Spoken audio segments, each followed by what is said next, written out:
ਬਹੁਤ ਸਾਰੇ ਭੈਣ ਭਰਾਵਾਂ ਦਾ ਆਈਲੈਟਸ ਜਿਹੜਾ ਹੈ ਉਹ ਕਲੀਅਰ ਨਹੀਂ ਹੁੰਦਾ ਅਤੇ ਉਹਨਾਂ ਨੂੰ ਬਹੁਤ ਸਾਰੀ ਪ੍ਰੋਬਲਮ ਫੇਸ ਕਰਨ ਨੂੰ ਪੈਂਦੀ ਹੈ, ਖਾਸ ਕਰਕੇ ਰੀਡਿੰਗ ਦੇ ਵਿੱਚ ਅਤੇ ਲਿਸਨਿੰਗ ਦੇ ਵਿੱਚ।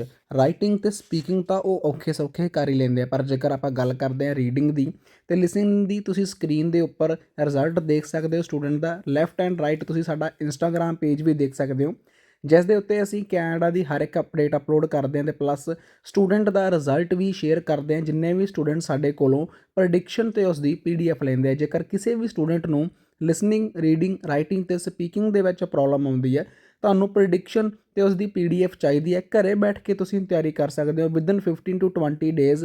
ਜੇਕਰ ਤੁਸੀਂ ਦਿਲੋਂ ਮਿਹਨਤ ਕਰੋ ਤਾਂ ਤੁਸੀਂ ਆਪਣਾ ਐਗਜ਼ਾਮ ਕਰੈਕ ਕਰਕੇ ਸੇਮ ਉਵੇਂ ਦਾ ਰਿਜ਼ਲਟ ਲੈ ਸਕਦੇ ਹੋ ਜਿਵੇਂ ਨਾ ਤੁਹਾਡਾ ਇੱਕ ਡਰੀਮ ਹੈ, ਜਿਵੇਂ 7.5, 8, 9 band.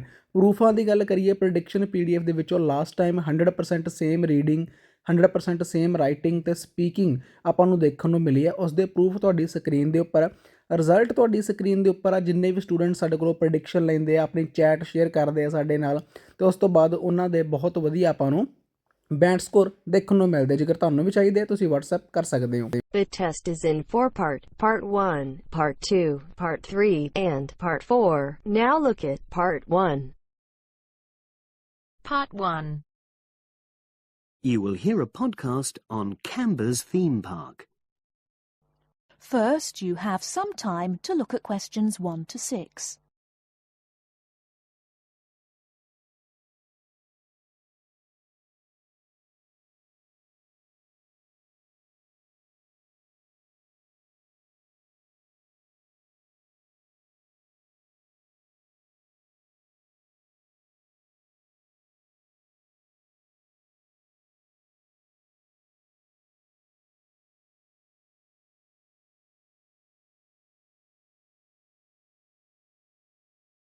You should answer the questions as you listen, because you will not hear the recording a second time. Listen carefully and answer questions 1 to 6.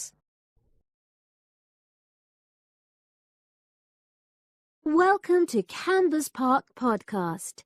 In the next few minutes, I'll tell you a little about the park and the amazing things we have to offer. We like to think that Canberra's offers more than other theme parks. Like them, we have a variety of exciting rides for people of all ages, but Canberra's also places strong emphasis on the educational experience for its visitors. Not boring facts, but lots of interactive exhibits. Although it's mainly an outdoor experience, we do have some indoor activities if the weather gets too dreadful.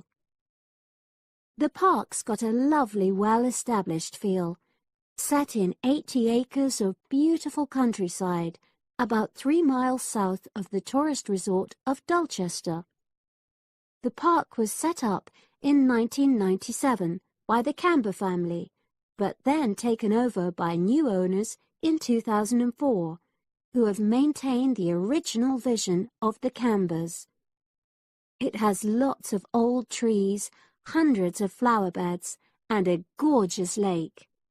Cambers has over 45 different rides, exhibits, and arcades. All but one of these is free once you've paid your entrance fee. We charge a small fee for our newest ride to reduce the length of the queues. You don't pay anything for parking.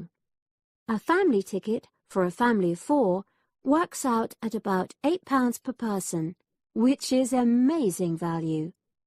Full details of current prices are shown on our website, along with full details of rides, etc., and directions for getting to us. We also have a number of special offers. For example, if you live locally, why not join our Adventurers Club, which entitles you to 50% off ticket prices all year round, and a special lane for all rides and exhibits, which means you don't have to wait to get into any part of the park. See the Offers tab on the website. We've recently added a number of new exhibits to the park, and we're particularly proud of our Future Farm Zone, which houses over 20 different species of animals, from chipmunks to dairy cows. The emphasis is on getting near to the animals. All of them can be petted, and you can buy food for feeding the animals. Many of our younger visitors say that this is the high point of their visit. And speaking of food, don't let the animals have all the fun. We have a total of 7 different catering outlets on the site. We're open 10 to 5:30 all year round, and cold drinks and snacks can be bought at any time during opening hours. And hot food is available most of the day in the Hungry Horse Cafe from 11 until 5, just half an hour before closing time. Before you hear the rest of the conversation, you have some time to look at questions 7 to 10.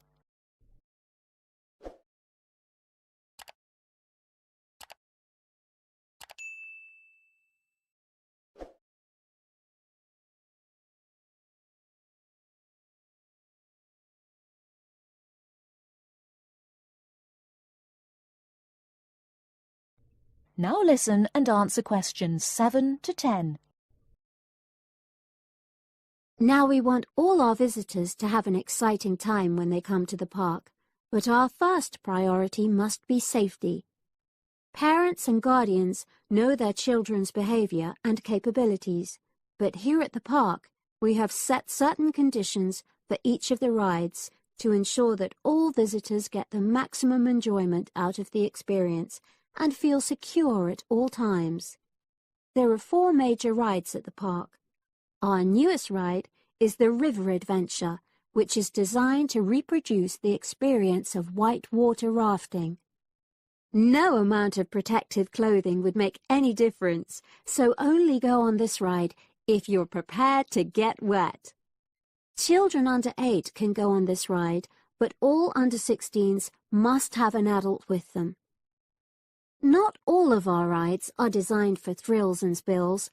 Our Jungle Gym roller coaster is a gentler version of the classic Loop-the-Loop, specially created for whole family enjoyment, from the smallest children to elderly grandparents, suitable for all levels of disability and health conditions. Carriages have comfortable seating for up to 8 people with safety belts for each passenger, which must be worn at all times. Sit back and enjoy the scenery. One of the best established and most popular of Canberra's rides is the massive swoop slide. Whiz down the polished vertical slide 9 meters in height and scream to your heart's content. There are no age or height restrictions. Be careful though, you must have on long trousers so you won't get any speed burns.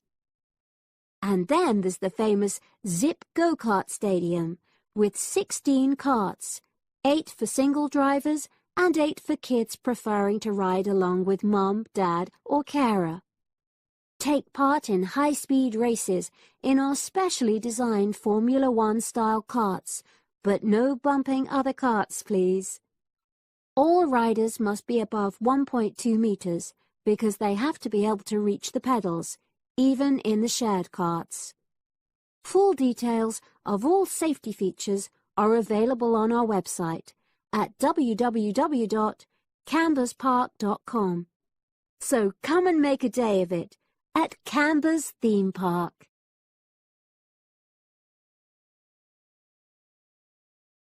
That is the end of part 1. You now have half a minute to check your answers.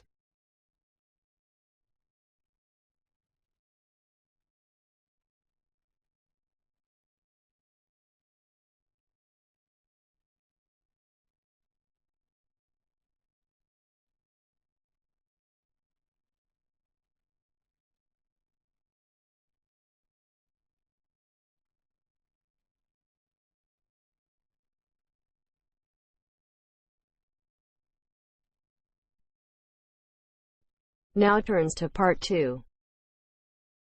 Part 2. You will hear part of an introductory talk to a health club. Listen carefully and answer questions 11 to 15.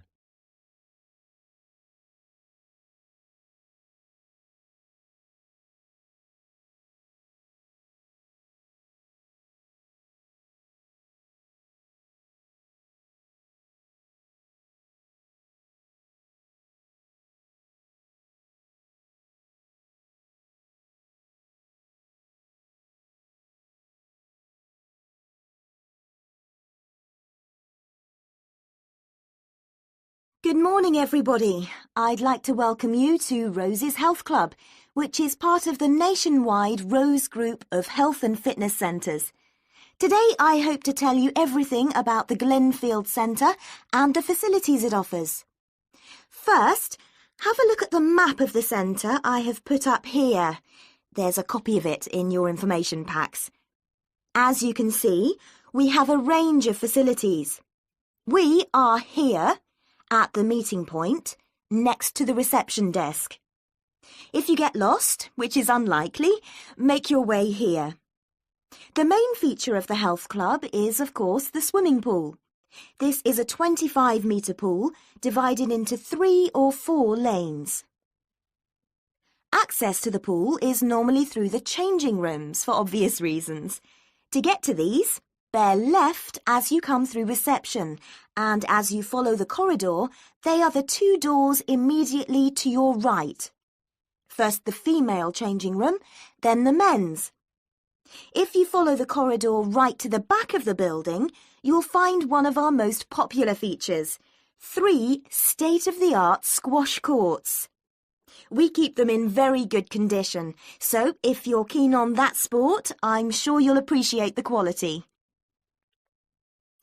Right then, I'm sure what many of you are thinking of joining for is access to the gym facilities and activities like yoga. We've got lots of space for this, and these are all situated on the left-hand side of the main corridor, opposite the changing rooms and squash courts. At the far end, you'll find the fixed and free weights room. There are lots of fixed weights machines, and you'll also find exercise bikes and rowing machines. Next to that, directly opposite the changing rooms, there's access to our sports hall. This is where yoga classes, martial arts, circuit training and other classes take place. We even have badminton and table tennis sometimes. OK, moving on from the sports, there are 2 other things to point out. One is a small door next to reception to the left as you come in. This takes you into the staff training room.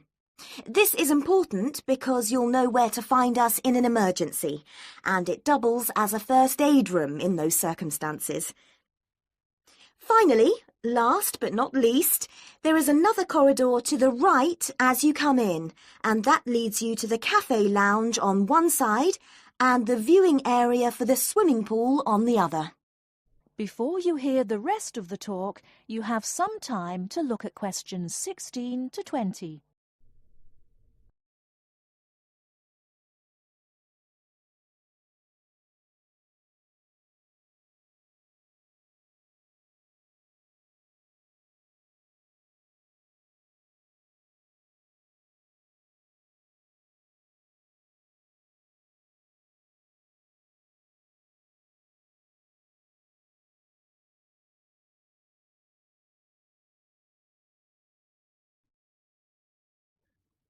Now answer questions 16 to 20.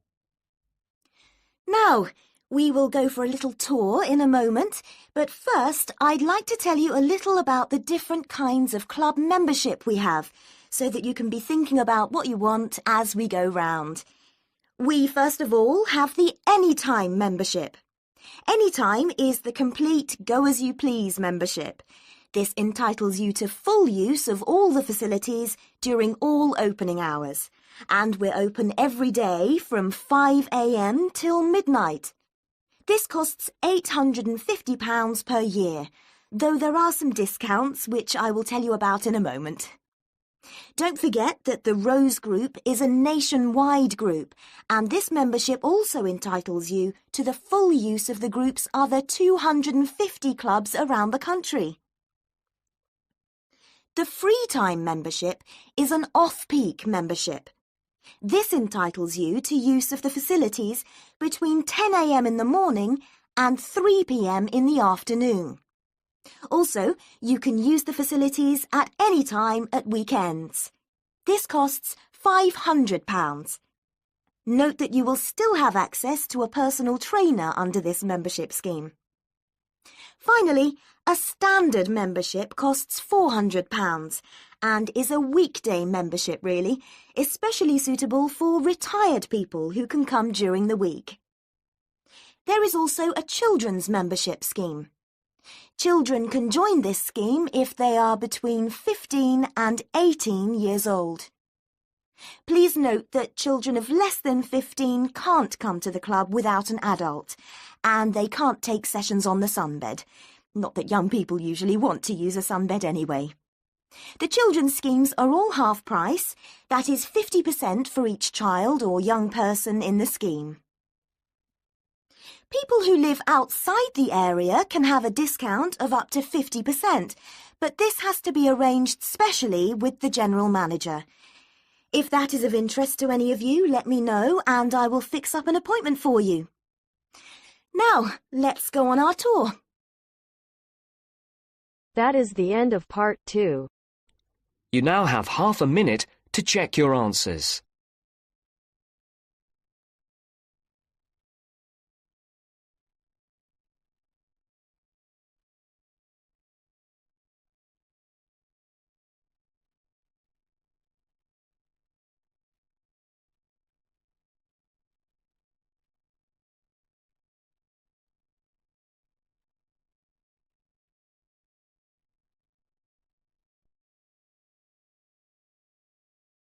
Now turns to part 3. Part 3. You are going to hear the rest of the talk about family history. First, you have some time to look at questions 21 to 25.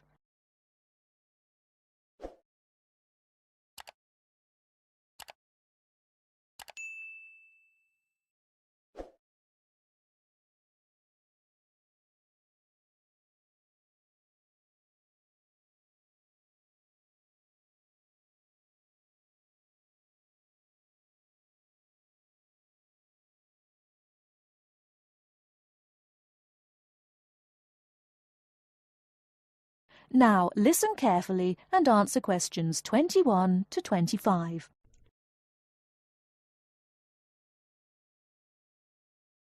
So, that's a few ideas about getting information. But what about methods of recording it? Of course, you can just write down what family members say. But it's even better if you can use a tape, so that you can record them as they're talking. Then you don't have to worry too much about making mistakes. You'll always be able to listen to it again. But whatever method you do use to record information, remember that it's very important to make a note of exactly how you got it. So, if you are using tape, always start the recording by saying the date and the place, as well as the name of the person you're interviewing. So, apart from people's memories, where else can you find information?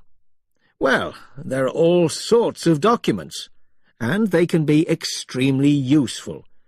People keep lots of kinds of documents in the home, like photos or letters or diaries or birth certificates. And some people keep things from newspapers, like obituaries. Obituaries are announcements of a person's death, and they usually contain a lot of detail about that individual, like address, occupation, date of death, as well as the names and ages of the widow or widower and the dead person's children. So, be creative. Look around your home or the home of your relatives for any items that might contain clues, such as these about your family history. Okay? Before you hear the rest of the talk, you have some time to look at questions 26 to 30.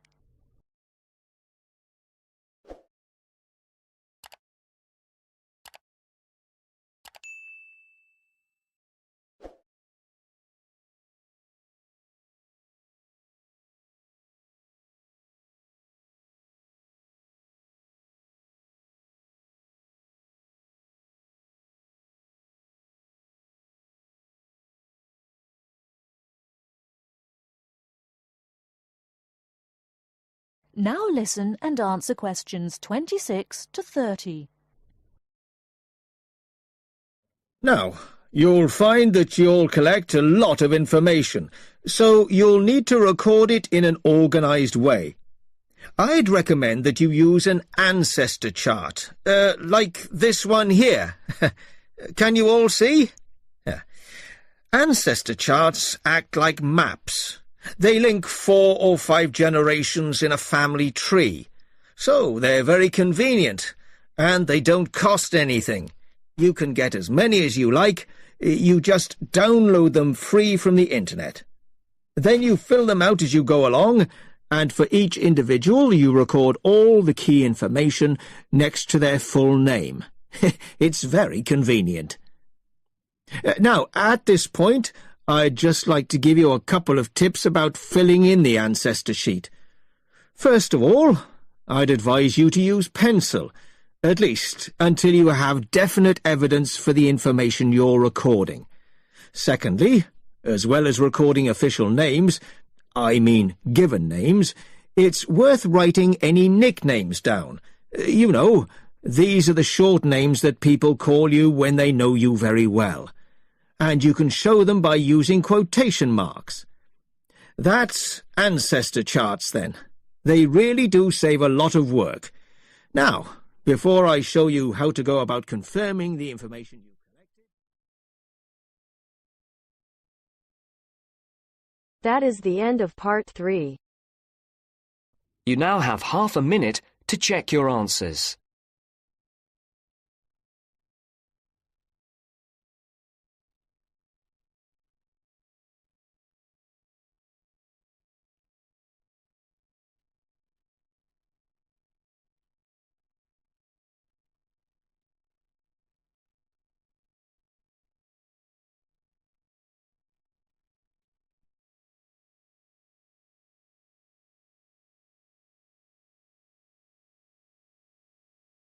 Now turns to part 4. Part 4. Today I'm going to talk about my end-of-year project. First, you have some time to look at questions 31 to 40.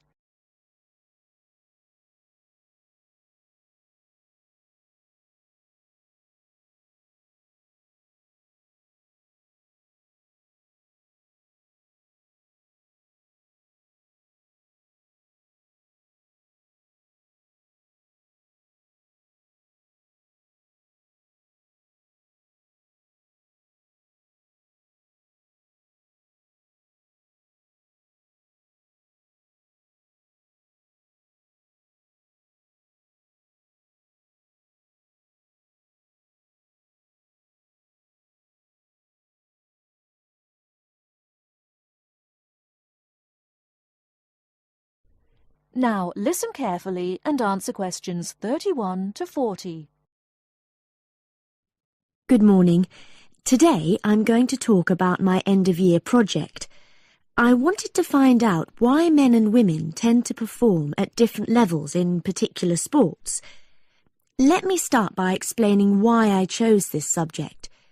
Now, as some of you may know, I'm an enthusiastic long-distance runner myself, but I have never felt particularly worried about the fact that I usually finish several minutes behind my male counterparts. How it all started was when a first-year student approached me because he'd read an article about why women swimmers never compete successfully with men and wondered if I could look into the issue in regard to running. My tutor confirmed that a lot of interesting research had been done on this issue, and also I knew that whatever I found out was likely to be useful in training programs I run at a local girls' school. So, I started doing some preliminary reading, and what I found out was a mixture of the expected and the unexpected. It didn't come as all that much of a surprise to learn that male runners have more muscle and women more fat, and this accounts for most of the difference in sports performance between men and women. This is normally caused by differences in hormones. A male hormone, testosterone, builds muscle, whereas a female hormone, estrogen, causes fat to accumulate. Of course, this was something that we learnt about very early on in sports science.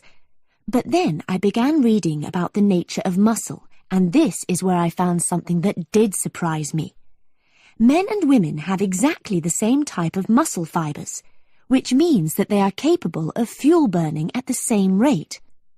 I was also reading some very interesting research on differences between the average height of men and women. We all know, of course, that men are much taller on average than women, but what this means is that women actually work much harder because they have to take a lot more strides to cover the same distance. I hadn't understood that before I read this research. So, I set up my own small-scale research project to investigate some of these points and a few others. I asked for men and women volunteers from the university running club, and I timed their speed in a race. Then I worked out proportions by dividing a person's running time by their height. And what I found was that by this measure, men were only slightly ahead of the women. For my second experiment, I put weights on the men's shoulders so that the men and women would have the same height-to-weight ratio. I found that under these conditions, the women actually ran faster than the men. In my last experiment, I decided to look at what is called elasticity by measuring how high the men and women could jump. And I found that my male and female participants had equal levels of jump power.